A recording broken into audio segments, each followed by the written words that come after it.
it's very strange that a band that it's not only an EP is so famous. I mean, people looks after heavy metal. Everybody knows who are you.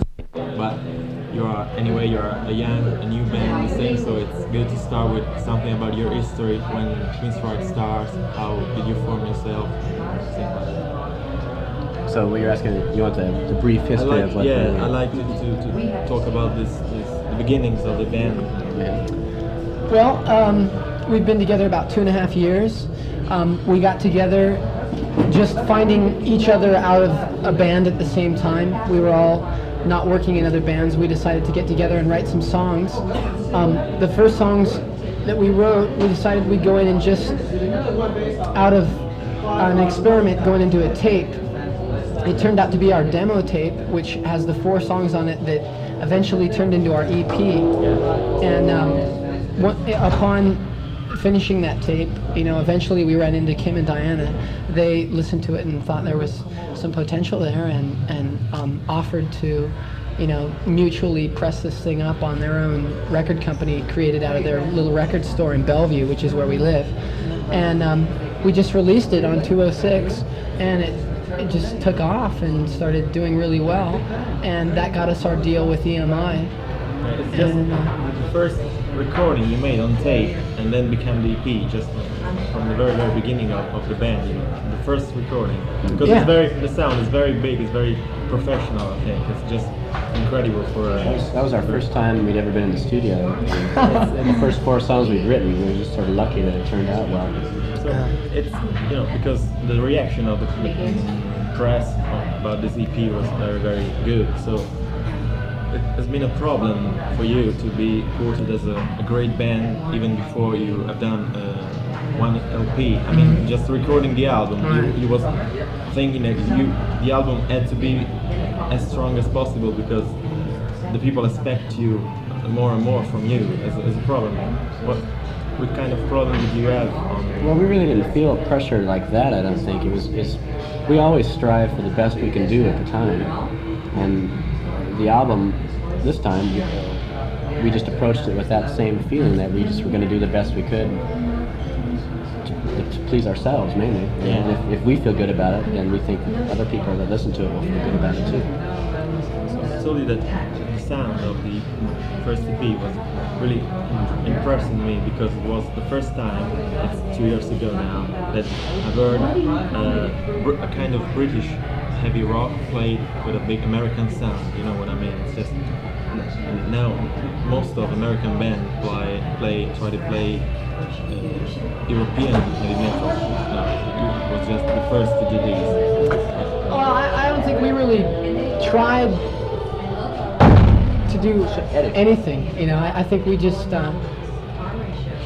kind of wrote the songs the way that our chemistry allows us to write, between us, and it just kind of came out that way.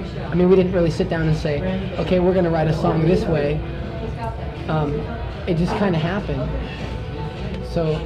Yeah, but why did you choose to go to London to record the album and not in the States, in LA or something? Well, that wasn't really a decision because we wanted to sound like a British band or anything. That was just because the producer that we selected, James Guthrie, was really familiar with the studios in London, and we felt as a band that we would come out with the best end result if he felt comfortable working in this situation, whereas if he was in a situation where he wasn't comfortable, so we just all, it didn't take much to convince us to go to London, because we thought it would be exciting. I'd like to talk about what I think are your most personal numbers, but I think true masterpieces like an M156 and Road to Madness, the closing numbers of both sides of the album. So because the album didn't came out with printed lyrics, so I'd like to know if these songs wanted to mean something or just They didn't come out with printed lyrics?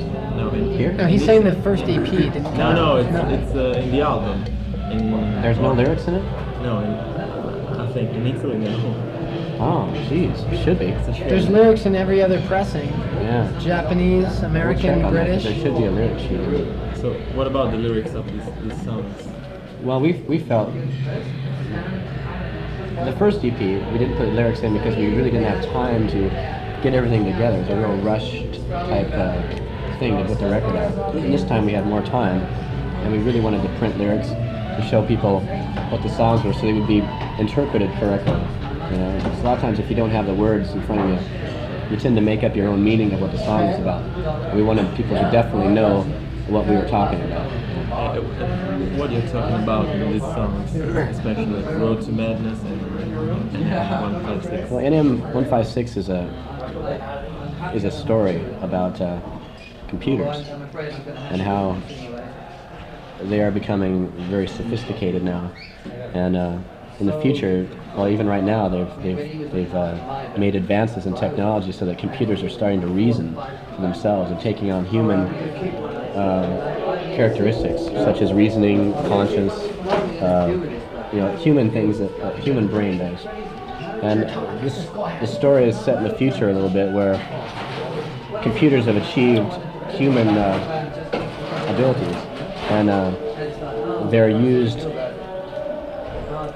to run a country's system of government. And this story is about a computer who starts questioning his importance, questioning the system in which he works, and because he's questioning it, he gets eliminated. Sort of like a modern day approach to Moscow, more or less. You know. Can you describe me the Queensrÿche team? I mean, who writes the lyrics and who writes the songs? Is the main X-Men or things like that? Well, it's really a group effort, really. You know,